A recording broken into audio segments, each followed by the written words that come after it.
What's up, guys? Welcome to Daily Dose of Reddit. This is your host, Zach, and today's subreddit is r/ChoosingBeggars. This story's called Choosing Beggar Complains. Half price isn't cheap enough for secondhand luxury merchandise. So a little bit of personal backstory. I sell antiques, vintage stuff, and other things on eBay. You know, pens, watches, silverware, antiques, etc. I've been doing this for 5 years, but I've been into antiques and related stuff since early childhood. I collect a wide variety of vintage and antique stuff, and use my collection as a way to educate myself about the stuff which I sell online. A few weeks ago, I purchased another pen for my collection to replace an identical one which I already had. Pen A is in beautiful vintage condition. Nothing wrong with it at all, but there are features on it which I just didn't enjoy. Pen B was identical, but had a nib which I found writing with much more comfortable. So I bought Pen B from a fellow collector for a decent discount, and then decided to sell Pen A. I listed it up for $650. Said pen is a Mont Blanc Meisterstruck number 149, one of the most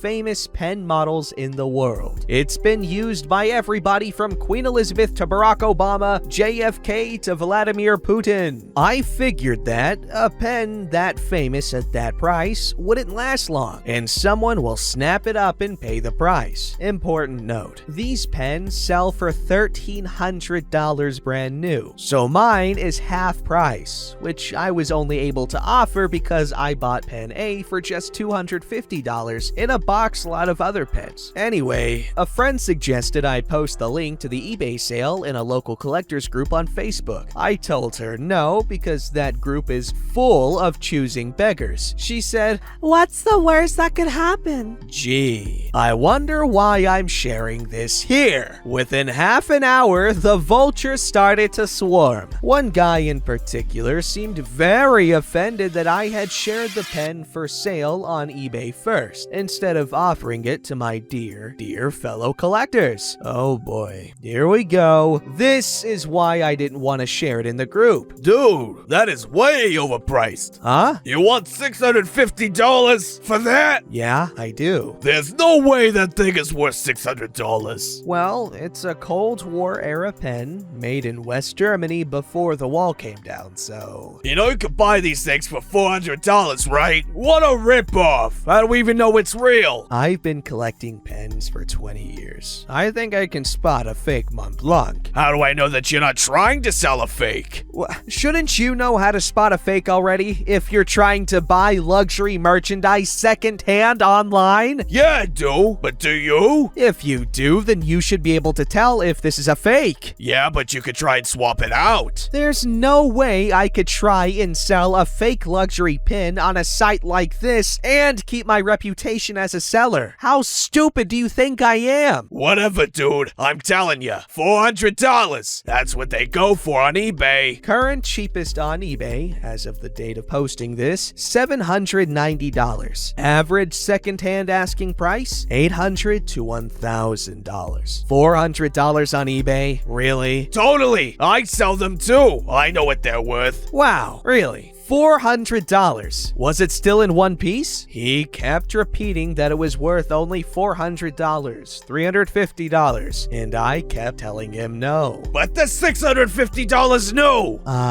No they're not. For someone who claims he sells these things all the time, you don't seem to know your market or retail prices very well, do you? They're $1,300 new. $1,400 if you want customization done, special engravings, nib work, gift wrapping, etc. I showed him links, pictures, price lists, the whole deal, and all he could do was whinge and complain. I told him to stop wasting my time and buy his own Mont Blanc number 149 for $400 if he really thought he could. In the end, I sold the pen to this very nice lady across the state who had been hunting for this model for years. She was very excited to get it and was much more appreciative and polite. pen, people, I swear to God. Okay, so can someone explain to me why pens get that expensive? Like, I get the materials can be expensive and the craftsmanship is something to appreciate, but are you gonna tell me that a $1,300, $1,400 pen is gonna feel better than a freaking Papermate's Ink Joy or some cool ass gel pen for a couple dollars? Because I spent $10 on a nice-ish pen, okay? And I felt that was a waste of money. Because it's just a pen. You can get a decent pen for less than $1. You can get a decent pen for a few cents in a pack of multiple decent pens. So I don't understand the whole, I just spent $30,000 on a pen. I lost my car though. And I'm telling you, that third, fourth mortgage was definitely worth it. Like, I get it if it's like a sentimental thing. Like, oh, cool pen. Very nice, fancy, antique. But like, my question is, how much of that money is just for the fanciness as opposed to functionality? Alright, this story's called Today I Got Trapped in a Supermarket by a Literal Choosing Beggar. So I stopped by at the supermarket between Zoom calls today, and this guy approaches me on the way. For context, I'm a 21-year-old female, and apparently also a grade A chump. He tells me he's short on cash, and could I please grab him some juice and a snack? I say sure. I've been broke myself and know what it's like to be hungry. I never give away money, but if someone needs food, I tend to just think whatever and hand it over. He follows me into the store. Bit weird, but okay. He picks out his crap and I start looking for my own stuff. He looks confused that I'm doing my own shopping and holding him up, saying, You don't seem very concerned about me. Like I'm telling you that I need help and you should be concerned. It's iffy. At this point, I'm thinking, oh no, he's getting needy. Better just buy him his crap so he doesn't follow me around the store anymore. I take him to self-checkout. He asks the attendant if they sell cigarettes. He says no. He asks if they do cash back, and the attendant says yes, but only at the other tills. He starts trying to lead me over there, saying he needs cash for toiletries. Not cigarettes then? I say no, I'll get him what he picked out, but that's it. He starts getting aggressive. I just want a $5, that's it. I'm not giving you cash. I told you I'd get you snacks. That's it, dude. I'm short on money myself. I'm a full-time student on less than minimum wage earnings, and I'm already over budget on groceries this week. You freaking whore. This costs what, $2.50? Look at that. I want some cash. A $5. That's nothing to you. It's a lot to me. I don't get paid very much myself, man. I'm not working, you. I need cash. I pay for the stuff and he leaves. I get back to my shopping, but I have a feeling that a guy in full needy mode like that is probably waiting outside. I finish up 15 minutes later, and lo and behold, he's staring in at me through the double doors. No sign of the food. Sometimes they open with requests like that so they can squeeze you for money. At this point, I'm getting late for work and fully crapping myself. I call my manager, ironically also a total creep, and explain that I'm trapped in a freaking little. I ask the dude at the checkout what he thinks I should do, and him and two other dudes go straight out and try to chase him off. They don't manage for another 20 minutes. He gets aggressive, threatens them, stares through the doors at me, but no one budges. Eventually, he steps off and they walk me in the opposite direction to get a random bus out of the area. On the way, one of the guys was like, "You have to stop talking to these people, lady," which is not untrue, given the circumstances. It still makes me feel like a total idiot. I just don't feel that there is such a thing as these people. I want to help people out, but seriously, supermarket workers are legends. That stuff was way above their pay grade, but they still covered me. Thanks, guys. That's definitely a really creepy situation. Good thing that the workers were so willing to make sure she was good. But it's definitely worth being careful with, people that are asking you for money, because yeah, they could just be people who need help, but they could also not, you know what I mean? Alright, this story's called Choosing Beggar Wants Me to Give Him a Skateboard Deck for Half the Price Because His Kid Needs It. Well, I've been checking this subreddit every now and then. Recently, I had a conversation with a person that to me looked like a choosing beggar. You be the judge. I was selling a skateboard deck for roughly $20 20 bucks, 2,000 in my country's currency, on a site that's my country's version of eBay or Craigslist. I mention everything that the buyer needed to know, including a drilled hole in the tail of the board, which was more of an aesthetic problem than an actual problem. Plus, this board was pretty much secondhand since I've used it. So a guy sends me a message via SMS at like 3 a.m. because you can leave your phone number so they can contact you faster, and asks me everything that was already listed on the listing: size, the wear, and price. I repeat myself here and mention the hole too. The dude probably didn't read anything and just saw a picture of the board and immediately contacted me. He lowballs me for 10 bucks, not at all worth it, and asks me to send it immediately. I decline the offer and say that the lowest I can go is 15 bucks, and then it starts. I can't pay that much. I want to get it for my kid, and I saw that someone was already selling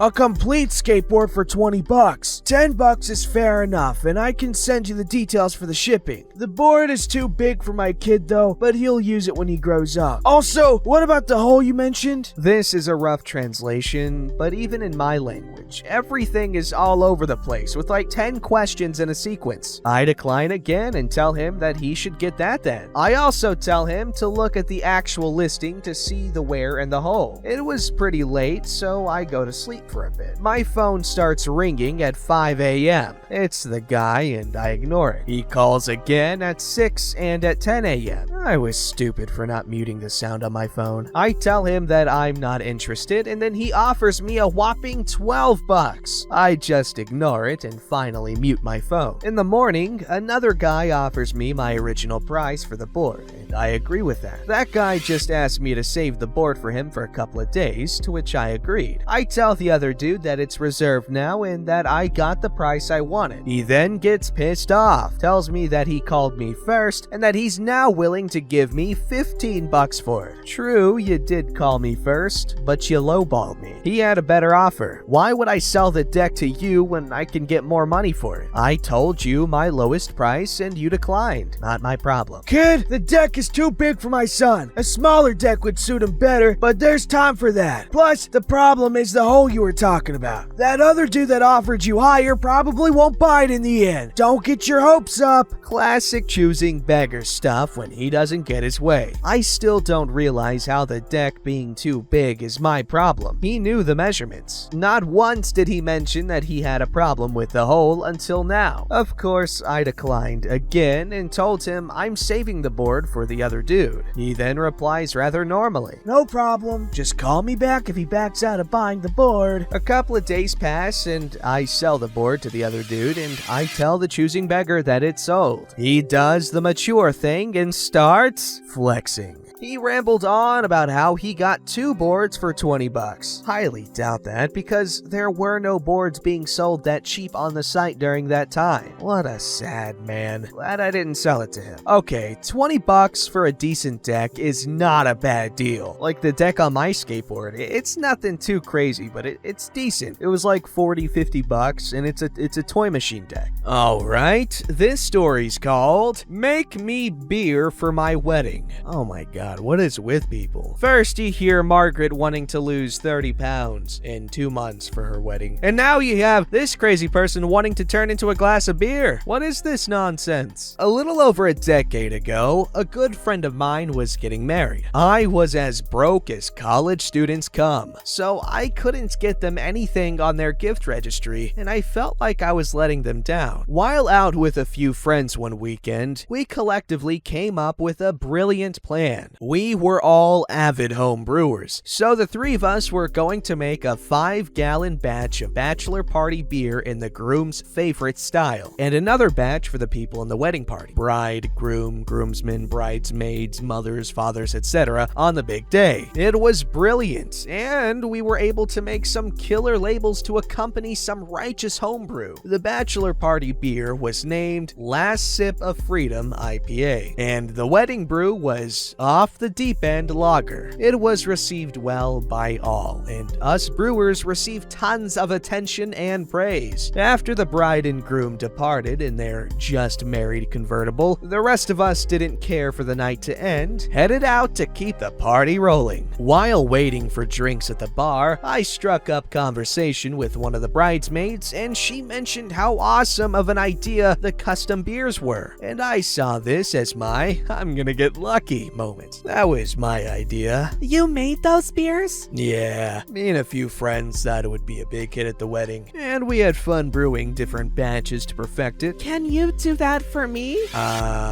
What? My fiance and I are getting married in 3 months, and that would be so amazing if you made beer for us, but different styles. My younger, dumber self didn't even think to look for rings. Facepalm. I mean, I guess I could do that, but I need to know what kind of beers you want me to make so I can give you a quote. Quote? Like you want me to pay for it? Yes? Oh, how much did they pay? They didn't. It was a gift from a few friends. If they didn't pay, then neither should I. I'm already over budget on my wedding. Why can't you just make it for me as a gift too? I would be down to do it for you if you purchased just the ingredients and bottles needed to make a good batch. You don't need to pay for my labor. I'm fine working for the experimental beer batches. I don't see how that should be my concern. They didn't have to pay, and this would be a great way to not have to pay for an open bar. Will you please do it? Please? No. That's not fair. Why not?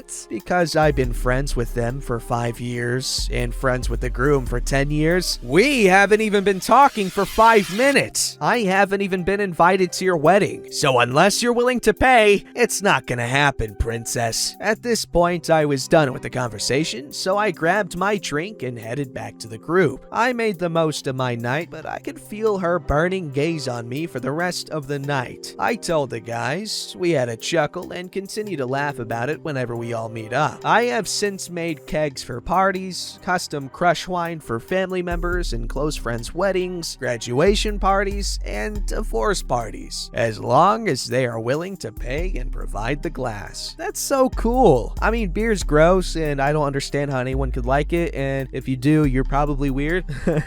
But that's so cool. I'm joking, by the way. I know. Like, I'm pretty sure beer is the most popular beverage in the world, but that's a really cool gift idea. That makes me think of this one, I think it's a YouTube channel, but it's this guy. He has celebrity guests, and he like brews them a custom beer, I think, or just like any alcoholic type of thing. I'm not sure, but it's pretty cool stuff. And Mac Miller was on there, and he had a good time. Man, I miss that guy. Don't forget to like, subscribe, and hit that bell to never miss an episode.